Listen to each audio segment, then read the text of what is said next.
اللہ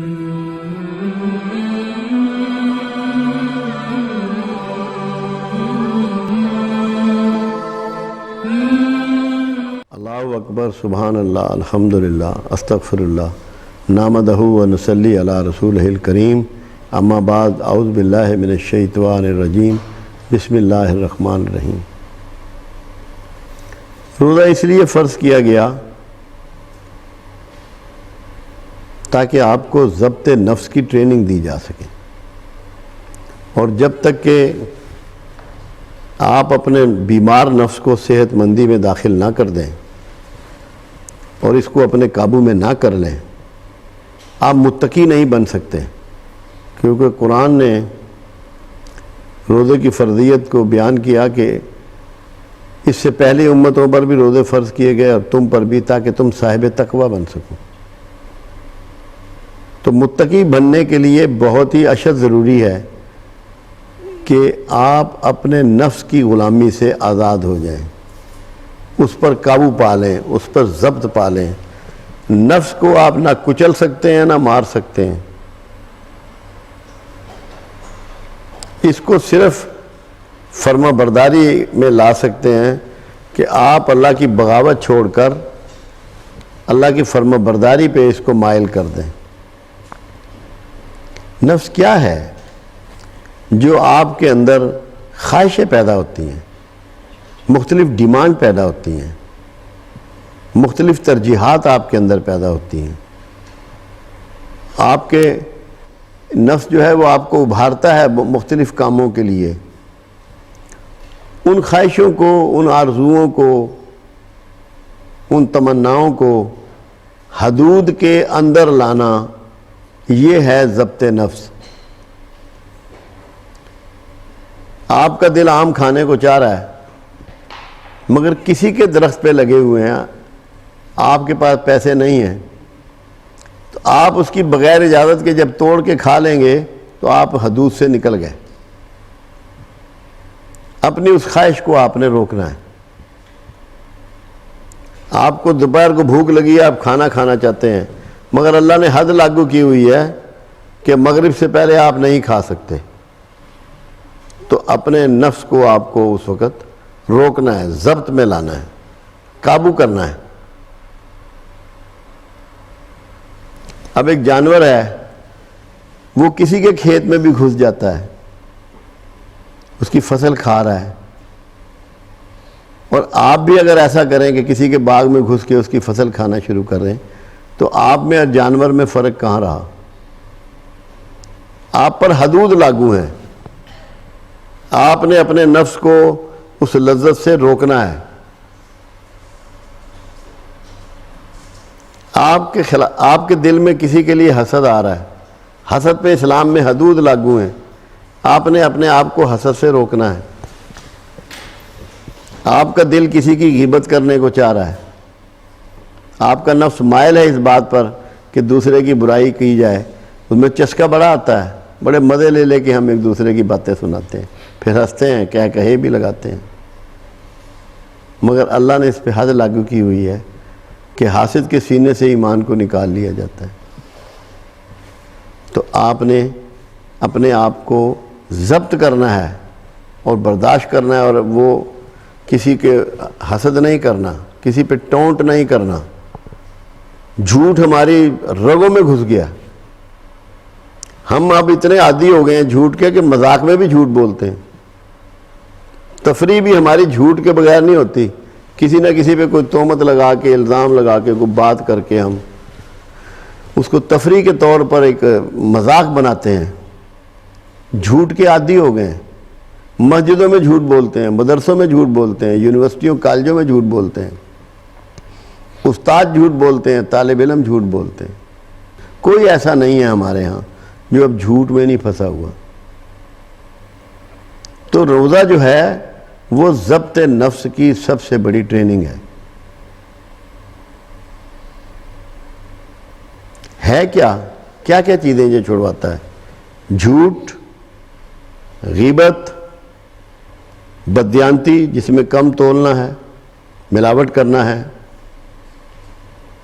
بوسیدہ اور پرانی چیزیں فروخت کرنا ہے، دوسروں کے حقوق غصب کرنا ہے، حسد، نفرت، غصہ، شدت، انتہا پسندی، لذت، شہوت، ان سب پہ قابو پانا ہے۔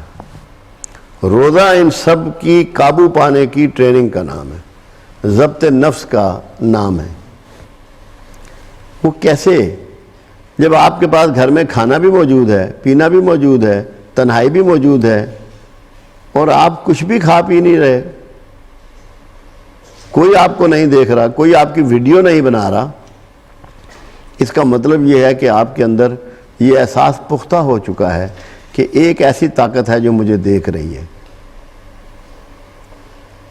اور اس کا نام اللہ ہے۔ جب یہ احساس پختہ ہو جائے گا اور ہر لحظہ آپ کو یہ احساس رہے کہ میں جہاں بھی ہوں مجھے اللہ دیکھ رہا ہے، تو پھر آپ خرابی کرنے سے، برائی کرنے سے، ظلم کرنے سے بچ جائیں گے۔ روزے میں ہے ہی یہ کہ آپ تنہائی میں کھا پی لیں، جو کرنا ہے وہ کر لیں،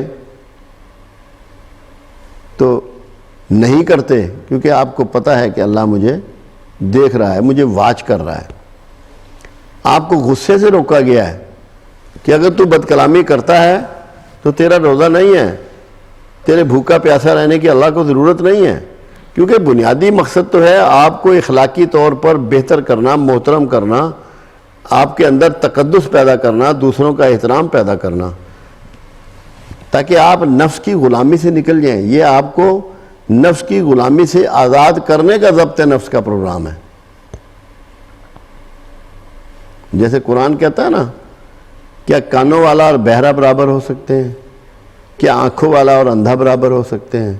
تو ایسے ہی جو حدود کے اندر زندگی گزارتا ہے وہ، اور ایک ایسا آزاد شخص کہ جو بغیر حدود کی پابندی کی زندگی گزارتا ہے، کیا برابر ہو سکتے ہیں؟ یا اطمینان قلب ان کو حاصل ہو سکتا ہے؟ آپ جس معاشرے میں رہ رہے ہیں، اگر قریب سے دیکھیں آپ کو بڑے بظاہر کامیاب لوگ نظر آئیں گے، بڑی بڑی گاڑیاں اور پلازے اور بلڈنگیں، ان کے قریب ہو کے دیکھیں، ان کو دور سے مت دیکھیں، ان کے قریب ہو کے دیکھیں کہ ان کے اندر کتنی بے چینیاں اور کتنے کرب ہیں، ان کے گھر میں مسائل کتنے ہیں، پھر آپ کو پتہ لگے۔ اور ان کے مقابل وہ شخص کہ جو ایک عام زندگی گزار رہا ہے، میانہ درجے کی زندگی گزار رہا ہے، اس کی کچھ خواہشیں پوری ہو جاتی ہیں، کچھ خواہشیں رہ جاتی ہیں، اور وہ مگر ایک عام سی زندگی گزار رہا ہے، اس کے ہاں بے چینی کم ہوگی۔ اب کیونکہ قیامت کے قریب کا زمانہ ہے تو عام بندے کو بھی تھوڑی بہت بے چینی ہے، معاشرے میں بے چینی پھیلی ہوئی ہے، کیونکہ ہمارا معاشرے کا سسٹم ایسا مربوط نہیں ہے کہ ہم مل کے برائیوں کے خلاف جد و جہد کر نہیں رہے، مگر اس کے باوجود ان میں سکون کی ریشو بہتر ہے۔ تو ضبط نفس جو ہے روزے سے بہتر اس کا کوئی طریقہ نہیں ہے، اور تمام آدم علیہ السلام سے لے کر رسول اللہ صلی اللہ علیہ وسلم تک تمام انبیاء نے روزے رکھے ہیں، ان پہ فرض تھے یا نہیں تھے، مگر رکھے ہیں، کیونکہ اس کے بغیر ٹریننگ جو ہے اخلاقی مکمل نہیں ہوتی۔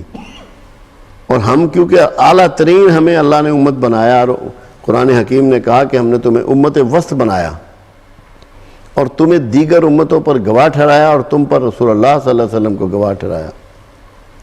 امت وسط، اس تک پہنچنے کے لیے، امت وسط اپنے آپ کو پروف کرنے کے لیے کہ وسطی راستے والی، ہمارے لیے ضبط نفس بہت ضروری ہے کہ ہم اپنے نفس کی غلامی نہ کریں، بلکہ اپنے آپ کو اللہ کی غلامی میں دے دیں۔ اپنے نفس کی فرما برداری کرنے کے بجائے اللہ تعالیٰ کی فرما برداری اختیار کریں، اس کے احکامات کو مانیں۔ لذتیں بہت ہیں بغاوت میں، اپنی مرضی کی چیزیں کھانے میں، مرضی کی چیزیں پہننے میں، مرضی کے کام کرنے میں بڑی لذت ہے، مگر وہاں جہاں آپ دیکھیں کہ میں اللہ کے کسی قانون کو توڑ رہا ہوں یا ایسا کام کر رہا ہوں جس میں اللہ کو جو ناپسند ہے، وہاں کوشش کریں کہ اپنے نفس کی بات ہرگز مت مانیں۔ اور اگر آپ روزے کو صحیح مفہوم سمجھ لیں اور اس کی کوشش کریں کہ مجھے نفس کی غلامی سے آزاد ہونا ہے، تو آپ سمجھیں کہ آپ نے رمضان کا بھید پا لیا، آپ کا روزہ مقبول ہو گیا اللہ کے ہاں اور آپ کامیاب ہو گئے۔ سب سے جو بری چیز ہیں وہ دو ہیں، ان کو دشمن سمجھ لیں اور ان کے پیچھے پڑ جائیں۔ ایک جھوٹ ہے، ضبط نفس میں اگر آپ نے جھوٹ چھوڑ دیا، جھوٹ کو ام الخبائث کہتے ہیں، برائیوں کی ماں ہے، سب برائیوں کی جڑ جھوٹ میں ہے، ہمارے ہاں بہت پھیل گیا۔ دوسری چیز جو ہمیں تباہ و برباد کر رہی ہے اور ہم جس کے غلام ہو چکے ہیں وہ عدم برداشت ہے۔ کسی کا نقطہ نظر ہم سننے کے لیے تیار نہیں ہیں، چہ جائے کہ برداشت کریں، کسی ایشو پر بھی ہو جھگڑنے کے لیے تیار ہے ہر شخص، اور وہ یہ سمجھتا ہے کہ میں ہی رائٹ پیتھ پر ہوں، میں ہی صحیح راستے پہ ہوں، باقی سارے غلط ہیں، جس کی وجہ سے اس کے اندر غصہ پیدا ہو گیا ہے۔ آپ دیکھیں گلیوں میں، سڑکوں میں، میدانوں میں، جہاں بھی ہے سب جگہ جھگڑے ہیں، سب جگہ غصہ ہے۔ یہ نفس کی غلامی ہے، ہم اس کے گرداب میں پھنس گئے ہیں۔ ہمیں اس کو چھوڑنا ہے رمضان کی برکت سے، روزے کے برکت سے، اور اپنے نفس پر پوری طرح قابو پانے کی کوشش کرنی ہے۔ جہاں غصہ آئے، اللہ کے رسول صلی اللہ علیہ وسلم نے غصے کا توڑ بتایا کہ فوراً پانی پیو، اگر زیادہ غصہ ہے تو وضو کر لو اور لیٹ جاؤ۔ لیٹے ہوئے غصہ کم آتا ہے، بیٹھے ہوئے اور زیادہ آتا ہے، اور کھڑے ہوئے بہت زیادہ آتا ہے۔ فوراً لیٹ جاؤ، پانی پیو، اگر پھر بھی کم نہ ہو تو وضو کرو، کیونکہ غصہ آگ ہے، آگ کو پانی ٹھنڈا کرتا ہے۔ شیطان بھی آگ سے بنا ہے، یہ شیطان ہی کا ایک فعل ہے، تو آگ کو پانی ہی ٹھنڈا کرتا ہے۔ پھر بھی نہ ہو تو نہا لو، اچھی طرح پانی اپنے جسم پہ ڈالو۔ آپ نے جد و جہد کرنی ہے دو چیزوں کے خلاف، ایک جھوٹ کے اور ایک غصے کے۔ اگر یہ ضبط نفس آپ نے کما لیا روزے میں، اور روزے میں آپ کی یہ پریکٹس ہو گئی، اگر آپ نے روزہ رکھا ہوا ہے اور آپ غصے میں بھی ہیں، شدت میں بھی ہیں، کسی کو فوش کلامی کر رہے ہیں، کسی کو گالی بک رہے ہیں، کسی کو تھپڑ مار دیا ہے، کسی پر معترض ہو رہے ہیں، تو آپ کا روزہ کوئی نہیں۔ روزہ صرف کھانے پینے سے نہیں ٹوٹتا، یہ بھی روزہ ظاہر ہو جاتا ہے۔ آپ سمجھ رہے ہیں کہ میرا روزہ ہے، میں نے مغرب کے وقت ہی افطار کیا، روزہ آپ کے پلے نہیں رہا۔ اپنے اوپر قابو پانے کا نام روزہ ہے، اپنے جذبات کو اللہ کے گرفت میں دینے کا نام روزہ ہے۔ تو آپ لوگوں نے یہ کوشش کرنی ہے کہ اس رمضان میں ہر حال میں آپ نے جھوٹ اور غصے سے نجات پانی ہے۔ یہ اگر آپ نے پا لیا تو روزے کے بھید کو پا لیا، اس کی افادیت کو پا لیا، اس کے کمال کو، اس کے عروج کو پا لیا۔ تو اللہ کے رسول صلی اللہ علیہ وسلم کی جو بھی ٹریننگ ہے وہ اس ریفرنس سے ہے۔ حسد کو نکال دیں، حسد ایمان کو کھا جاتا ہے۔ دوسروں کے بارے میں مت دیکھیں، مت سوچیں، اپنے بارے میں۔ آپ کسی دوسرے کو تبدیل کر سکتے ہیں؟ ہرگز نہیں کر سکتے۔ اگر تبدیل کر سکتے ہیں تو اپنے آپ کو، اپنے بارے میں سوچیں، سیلف مانیٹرنگ کریں، ذاتی احتساب کریں۔ ذاتی احتساب آپ کو ضبط نفس میں داخل کر دے گا۔ آپ کو پتہ لگ جائے گا کہ مجھے کون سا کام کرنا ہے اور کون سا نہیں کرنا۔ محتاط ہو جائیں گے زندگی میں، اور اس کے لیے بہترین طریقہ یہ ہے کہ ارادہ کر لیں آج سے کہ میں نے کوئی کام ایسا نہیں کرنا کہ جس میں جھوٹ شامل ہو، اور کسی پر غصے نہیں ہونا۔ اللہ کرے کہ میری یہ بات آپ کے سمجھ میں آ جائے، آپ اس کو فالو کریں۔ اللہ آپ کا اور میرا حامی و ناصر ہو۔